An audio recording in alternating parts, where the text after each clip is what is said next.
समांतर श्रेणी में दूसरी प्रश्नावली चल रही थी जहाँ पर हमें nवें पद निकालने होते हैं प्रारंभ से और अंत से। तो उन्हीं को हम आगे बढ़ाते हैं। तो एक समांतर श्रेणी में a हमें दे रखा है यानी पहला पद, d हमें दे रखा है यानी कि सारवंत, और n हमें दे रखा है 100, यानी कि टोटल 100 पद है। a100 का मान ज्ञात किए। a100 या t100 बात एक ही है। तो सूत्र tn बराबर a plus n-1 to t। जैसा कि बताया जितनी बार सूत्र लिखेंगे उतनी बार लिखने से अच्छे से याद हो जाता है। तो n का मान 100 है तो t100 या a100 एक ही बात है। a का मान 10 प्लस 100 माइनस 1 इंटू डी का मान है हमारा 5। तो 10 प्लस 100 में से 1 घटा तो 99 इंटू 5 गुणा करके 10 जोड़ देंगे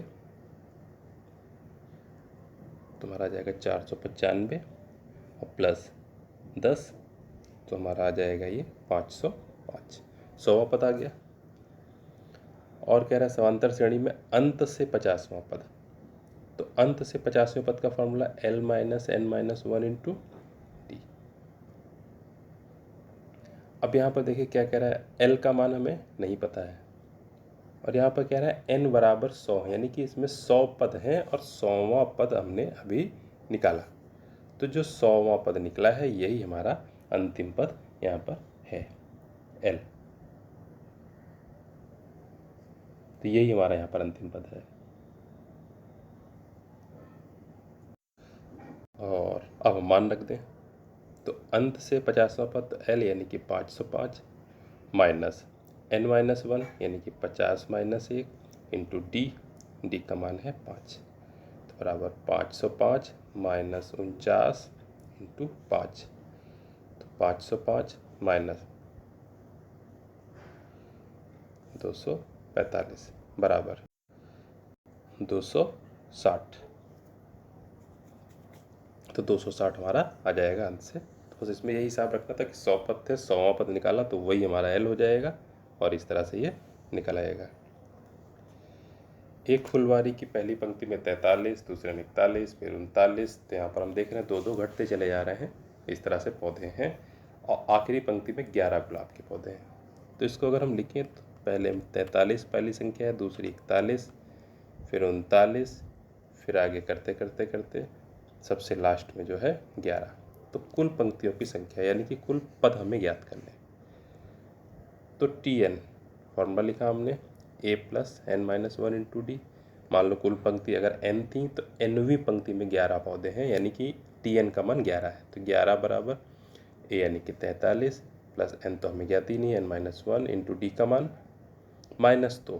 देखिए घटती जा रही है, 41 से 43 घटाएंगे तो माइनस 2। तो 11 माइनस 43 बराबर n माइनस 1 इंटू माइनस 2। हल करेंगे तो 11 में से यहाँ पर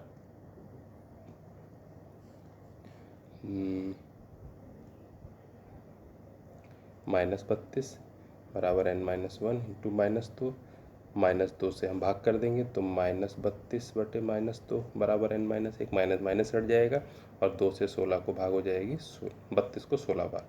तो 16 बराबर n माइनस 1। तो यहाँ से आ जाएगा हमारा n बराबर 16 प्लस 1 यानी कि 17। तो n का मान हमारा 17 निकल आएगा। तो फुलवारी में कुल पंक्तियों की संख्या 17 है। एक व्यक्ति ऋण का भुगतान 100 की प्रथम किस्त से शुरू करता है और प्रत्येक किस्त में 5 रुपये प्रतिमाह बढ़ाता है। यानी पहली किस्त उसने दी 100, दूसरी किस्त 5 बढ़ा दी 105, तीसरी किस्त फिर 5 बढ़ा दी 110, फिर 5 बढ़ा दी 115, फिर 5 बढ़ा दी 120। तो 30वीं किस्त ज्ञात करनी है यानी कि 30 नंबर की किस्त। तो वही 30वां पद हमें ज्ञात करना है। तो 30वां पद बराबर a यानी कि 100 प्लस n माइनस 1 यानी कि 30 माइनस 1 इंटू डी का मान 5। तो 100 प्लस 29 इंटू 5 गुणा कर देंगे तो 100 प्लस 145। तो हमारा आ जाएगा ये 245। तो इसका मान आ गया हमारा 245। फिर कह रहा है 10 और 300 के बीच ऐसी कितनी संख्याएं होंगी जिनको 4 से भाग देने पर शेषफल 3 आए। अब हम यहाँ पर थोड़ा सा हिसाब लगाना है, 10 और 300 के बीच। अब 4 से भाग दे रहे हैं तो शेषफल 3 आए। तो अगर हम 10 को भाग देते हैं, 4 दूनी 8, 2 आया शेषफल, यानी कि 10 नहीं होगी वो संख्या। 11 को भाग देते हैं अगर 4 से, 4 दूनी 8 और 3 आया शेषफल, यानी कि वो पहली संख्या हमारी क्या होगी, 11। चूँकि 4 से भाग दे रहे हैं तो 4 4 जोड़ते जाएंगे, 15 देख भी लेंगे। अगर 15 को हम 4 से भाग देते हैं तो 4 3 12, और घटा देंगे तो 3 शेष आएगा। फिर अगली संख्या होगी 19। 19 को अगर हम भाग देते हैं तो 4 चक्कू 16, 3 हमारा शेष आया। तो यानी कि संख्याएं सही हैं इस तरह से जो है। और कितने के बीच चाहिए, 300 के बीच। अब 300 को अगर हम भाग दे के देखें 4 से, 4 7 28, 2 बच्चा, 0 तारा, 4 5 20, यानी 300 पूरा पूरा कट गया। तो इसका मतलब 300 से अगर हम 3 कम कर दें, हमें यहाँ पर 3 शेष बचना है। तो वो संख्या 297 होगी लास्ट। भाग देकर हम देख लें तो 297 को अगर हम 4 से भाग करते हैं, 4 7 28, 1 बचा 1 मिनट, हाँ यहाँ पर पूरा पूरा भाग चला जा रहा है हमारा 300 में, तो 3 शेष बचना है। तो वो संख्या 1 कम होगी, यानी कि 299। 299 को हम भाग करके भी देख लेंगे, 4 7 28, 1 बचा 9, 4 चक्कू 16, तो 3 शेष बचा। इसका मतलब सही है। तो वो संख्या हमारी 299। तो ये हमको हिसाब लगाना पड़ेगा, हमको इस तरह से रफ पर अपना भाग करके, या जिस भी तरह से हम हिसाब लगाएं। तो 10 और 300 के बीच पहली संख्या 11 होगी, जिसको 4 से भाग देने पर शेषफल 3 है। फिर 15 होगी, फिर 19 होगी, 4 4 जोड़ते चले जाएंगे, और आखिरी संख्या 300 से जस्ट पहले यानी कि 299 होगी, क्योंकि 300 में पूरी भाग जा रही है। तो 1 कम कर देंगे तो 3 शेष बचेगा। अब कितनी संख्याएं होंगी, मान लो n संख्याएं होंगी, और nवें पद का मान जो है हमारा 299 है। a का मान हमारा 11 है, d का मान हमारा 15 - 11 यानी कि 4 है। तो बस इसी में हमें मान रख देना है tn।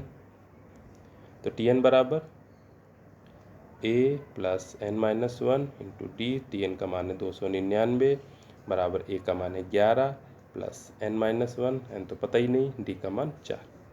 11 इधर ला के घटा लेंगे तो क्या बच जाएगा हमारा, 288 बराबर n-1 4।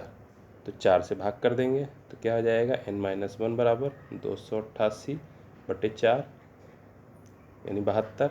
तो n बराबर 72 + 1 यानी कि 73। तो n का मान आ गया हमारा 73। तो इस तरह से इसमें जो है 73 संख्याएं ऐसी होंगी जिनको 4 से भाग देने पर शेषफल 3 आए। फिर अगला है 5000 की राशि को 8% ब्याज की दर से, वार्षिक ब्याज की दर से निवेश किया जाए तो प्रत्येक वर्ष के अंत में ब्याज की गणना। देखिए साधारण ब्याज है, क्योंकि यहाँ पर चक्रवृद्धि ब्याज होता है तो वो दिया होता है। क्या प्रत्येक वर्ष के अंत में प्राप्त ब्याज समांतर श्रेणी में है और 30 वर्ष के अंत में प्राप्त ब्याज। तो अब हमें साधारण ब्याज का सूत्र पता होना चाहिए। यहाँ पर साधारण ब्याज मूलधन गुणे दर गुणे समय बटे 100 होता है। मूलधन यहाँ पर कितना है, 5000। दर यहाँ पर कितनी है, 8%। 8 समय कितना है, 1 साल, यानी पहले साल 1, दूसरे साल का समय 2, तीसरे साल का समय 3 समय, और इस तरह से निकले। तो पहली जो हमारी राशि थी वो कितनी थी, 5000। 5000 रुपये हमने इन्वेस्ट करे हैं, 5000 को हम लेकर के चले हैं यहाँ पर। और तो पहले वर्ष के अंत में, फर्स्ट वर्ष के अंत में हमारा ब्याज कितना हो जाएगा, 5000 गुणे 8 गुणे समय 1/100। तो इसको हल करेंगे, 0 0 हट गया, 8 और 5 गुणा 40। तो ब्याज हमारा 40 हो गया। फिर क्या होगा, अब यहाँ पर कह रहा है प्रत्येक वर्ष के अंत में ब्याज की गणना करनी है। अब देखिए पहले साल अगर 40 मिला है तो साधारण ब्याज क्या होता है, इसी तरह से 40 40 रुपये ही बढ़ेगा यहाँ पर। दूसरे वर्ष के अंत में जब हम करेंगे तो 5000 गुणे 8 गुणे समय अब 2 साल हो जाएगा, 2/100, शून्य शून्य कट जाएगा, 5×8 = 40, 40×2 80, यानी दूसरे वर्ष के अंत में हमारा ब्याज हो जाएगा 80। तो इस तरह से हमारा क्या होगा यहाँ पर कि 40-40 रुपये जो है हमारे बढ़ते चले जाएंगे। अब हमें क्या करना है, क्या प्रत्येक वर्ष के अंत में प्राप्त ब्याज समांतर श्रेणी में है ये दिखाना, और 30 वर्ष के अंत में प्राप्त ब्याज जो है उसकी भी गणना करनी है। अब देखिए, हर साल अगर 40-40 रुपये मिल रहा है तो 30वें वर्ष के अंत में जो ब्याज होगा 30 × 40 यानी कि 1200, 1200 रुपये। क्या प्रत्येक वर्ष के अंत में प्राप्त ब्याज समांतर श्रेणी में है? प्राप्त ब्याज, अब हम ब्याज देखें कि पहले वर्ष के अंत में प्राप्त ब्याज क्या हुआ 40, दूसरे वर्ष के अंत में प्राप्त ब्याज क्या हुआ हमारा टोटल मिलाकर 80, तीसरे वर्ष के अंत में प्राप्त ब्याज क्या होगा जब 3 से गुणा होगी तो हमारा आ जाएगा 120। फिर क्या होगा, तो 40-40 का अंतर चलता चला जा रहा है यहाँ पर। तो प्रत्येक वर्ष के अंत में प्राप्त ब्याज जो है हमारा समांतर श्रेणी में है। तो यहाँ पर जो पूछ रहा था क्या समांतर श्रेणी में है, तो लिखेंगे हाँ समांतर श्रेणी में है। यहाँ पर हम लोग देख लेंगे, थोड़ी सी गलती ये हो गई है कि इस प्रश्न में जो मूलधन कह रहा था हमारा 5000 रुपये था, और हमने इसको जो लगाया है वो 500 रुपये लेकर के लगा दिया। तो कोई बात नहीं, इसकी जगह पर जो है एक ज़ीरो और बढ़ जाएगा, तो हमारा ब्याज जो है वो 400 रुपये आएगा, और फिर 400 की गुणा करेंगे तो 12000 रुपये आएगा। इसी तरह से दूसरे वर्ष के अंत में जब लगाएंगे हम तो 800 रुपये आएगा। तो जो श्रेणी बनेगी हमारी 400, 800, 1200, 1600, इस तरह से ये श्रेणी बनेगी। तो ठीक है इस प्रश्न। फिर अगला, अब ये दूसरी किताब के प्रश्न है मनोहर रे। तो कह रहे हैं यहाँ पर समांतर श्रेणी 21, 18, 15 इनका 5वां पद, ये पूछे गए प्रश्न हैं, कुछ उदाहरण के हैं कुछ अलग से हैं। तो इस श्रेणी का हमको 5वां पद ज्ञात करना है, और ये जो है सॉरी यहाँ पर 5वां नहीं है, ये आप लोग देखेंगे तो 15वां पद है। तो 15वां पद ज्ञात करना है। तो T15 a + 15 - 1 इंटू डी का मान 18 से 21 जब घटाएंगे तो -3। तो 21 + 15 से 1 घटाया तो 14 और -3 गुणा कर देंगे तो 21 माइनस, और 14 और 3 की गुणा करेंगे तो 14 × 3 = 42। 21 से हम 42 घटा देंगे, माइनस का उत्तर आएगा तो -21 यहाँ पर